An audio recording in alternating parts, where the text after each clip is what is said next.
Students அனைவருக்கும் வணக்கம்.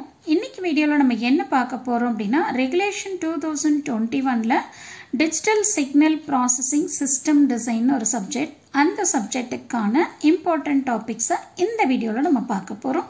வாங்க பார்க்கலாம். யூனிட் 1ல் வந்து பார்த்தீங்கன்னா நான் டோட்டலாக 3 டாபிக்ஸ் கொடுத்துருக்கேன். ஸோ ஃபஸ்ட்டு டாபிக் என்ன அப்படின்னா கிளாசிஃபிகேஷன் ஆஃப் சிஸ்டம்ஸ். என்ன மேடம் ஒரே லைனில் கொடுத்துட்டீங்க அப்படின்னா இதுக்குள்ளே தான் நிறைய விஷயம் இருக்குது. கிளாசிஃபிகேஷன் ஆஃப் சிஸ்டம் அப்படின்னா அதில் நிறைய சிஸ்டம் இருக்குது. கண்டினியூஸு, டிஸ்க்ரீட்டு, காசலு, ஸ்டேபிளு, அடுத்து வந்து பார்த்தீங்க அப்படின்னு சொன்னிங்கன்னா உங்களுக்கு இதில் நிறைய விஷயம் இருக்கும். அதை பேஸ் பண்ணி எல்லா டாப்பிக்கும் நீங்கள் பார்க்கணும். ஏன்னா 4-5 சப்டிவிஷன் கொடுத்துட்டு இது லீனியராக, காசலா, நான் காசலா, ஸ்டேபிளா, அன்ஸ்டேபிளா, டைனமிக்கா, ரெக்ரஸிவா அப்படின்ற மாதிரியெல்லாம் உங்களை வந்து ஃபைண்ட் அவுட் பண்ண சொல்லுவாங்க. அப்படிங்கிறப்போ நீங்கள் எல்லா டாப்பிக்கும் அதில் கோ த்ரூ பண்ணணும். அடுத்து வந்து பார்த்தீங்கன்னா கிளாசிஃபிகேஷன் ஆஃப் சிக்னல்.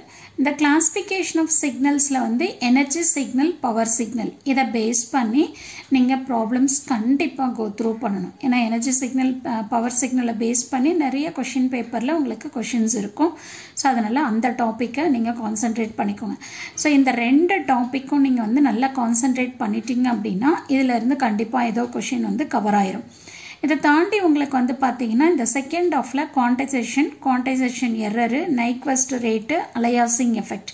ஸோ இது எல்லாமே வந்து பார்த்தீங்க அப்படின்னா உங்களுக்கு 2 மார்க்ஸ்க்கும் யூஸ் ஆகும், அதே மாதிரி பிக் கொஷனுக்கும் யூஸ் ஆகும். ஸோ இந்த டாபிக்ஸ் எல்லாமே கவர் பண்ணிக்கோங்க. இது ஃபஸ்ட் யூனிட். அடுத்து செகண்ட் யூனிட்னு போனீங்க அப்படின்னு சொல்லி பார்த்தீங்கன்னா கண்டிப்பாக இசட் ட்ரான்ஸ்ஃபார்ம், அதோட ப்ராப்பர்ட்டிஸ். ஸோ ப்ராப்பர்ட்டிஸ் உங்களுக்கு நிறைய ப்ராப்பர்ட்டிஸ் இருக்கும். அட்லீஸ்ட் வந்து பார்த்தீங்க அப்படின்னா ஒரு 7 to 8 ப்ராப்பர்ட்டிஸை கோ த்ரூ பண்ணிக்கோங்க. ஸோ அதை எப்படி ப்ரூவ் பண்ணுறது, என்ன ப்ராப்பர்ட்டி, அதை எப்படி ப்ரூவ் பண்ணுறது அப்படிங்கிறத பார்த்துக்கோங்க. அதே மாதிரி வந்து பார்த்தீங்கன்னா இன்வர்ஸ் இசட் ட்ரான்ஸ்ஃபார்மை பேஸ் பண்ணி உங்களுக்கு ப்ராப்ளம்ஸ் வரும். ஓகேங்களா? ஸோ அந்த மாடல்ஸ் பார்த்துக்கோங்க. அடுத்து வந்து பார்த்தீங்கன்னா difference equation solution by Z transform. Differential equation கொடுத்துருப்பாங்க.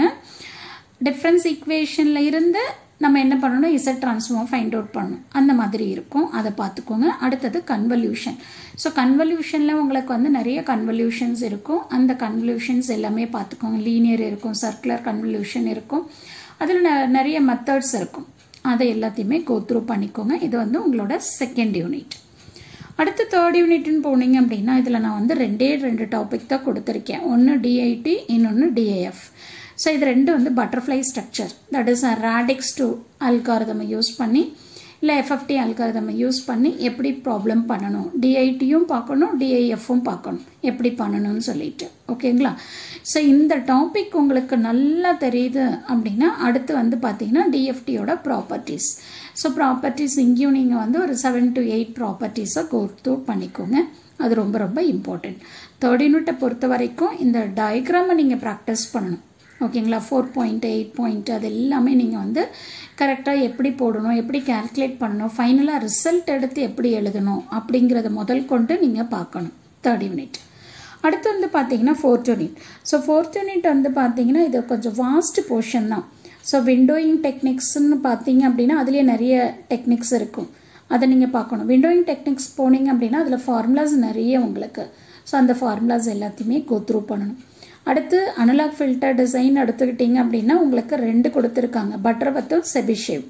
ஸோ இதை பேஸ் பண்ணி எப்படி ப்ராப்ளம் பண்ணணும்னு பார்க்கணும். அதே மாதிரி டிஜிட்டல் ஃபில்டர் டிசைன் எடுத்துக்கிட்டிங்கனாலும் இம்பல்ஸ் இன்வேரியன்ட் இருக்குது, பைலீனியர் டிரான்ஸ்ஃபர்மேஷன் இருக்குது. ஒன்று ஃபில்டர் டிசைனை நல்லா கான்சென்ட்ரேட் பண்ணிக்கோங்க, அப்படி இல்லை அப்படின்னா விண்டோயிங் டெக்னிக்ஸ் நல்லா கான்சென்ட்ரேட் பண்ணிக்கோங்க. ஓகேவா? ஸோ இதை தாண்டி நீங்கள் என்ன பண்ணணும் அப்படின்னா realization. So parallel connection, cascade கனெக்ஷனில் எப்படி ரியலைஸ் பண்ணுறது அப்படிங்கிறத நீங்கள் கண்டிப்பாக பார்க்கணும். இது உங்களோட 4th யூனிட். அடுத்து வந்து பார்த்தீங்கன்னா 5th unit. So 5th unit வந்து உங்களுக்கு ஃபுல் அண்ட் ஃபுல் தியரி தான் இருக்கும். Architecture of DSP processor. அந்த பிளாக்கை போட்டுட்டு அது பிளாக்கில் என்னென்ன இருக்கோ அதோட எக்ஸ்பிளனேஷன் கண்டிப்பாக கொடுக்கணும். இது ரொம்ப ரொம்ப இம்பார்ட்டண்ட்டான டாபிக். அடுத்து இதை தாண்டி வந்து பார்த்தீங்கன்னா அட்ரஸிங் ஃபார்மேட்ஸ் என்ன அப்படிங்கிறது படிக்கணும். நெக்ஸ்ட்டு வந்து பார்த்தீங்கன்னா ஃபங்க்ஷனல் மோட்ஸ் என்னென்ன இருக்குது அப்படிங்கிறதையும் நீங்கள் படிக்கணும். 5th யூனிட் வந்து ஃபுல் அண்ட் ஃபுல் தியரி தான். ஸோ அதனால் நீங்கள் என்ன பண்ணுங்கள், அதுக்கு கான்சென்ட்ரேட் கொடுங்க. ஸோ ரிமைனிங் இருக்கிற 4 யூனிட்டுமே உங்களுக்கு வந்து ப்ராப்ளம்ஸ் தான்.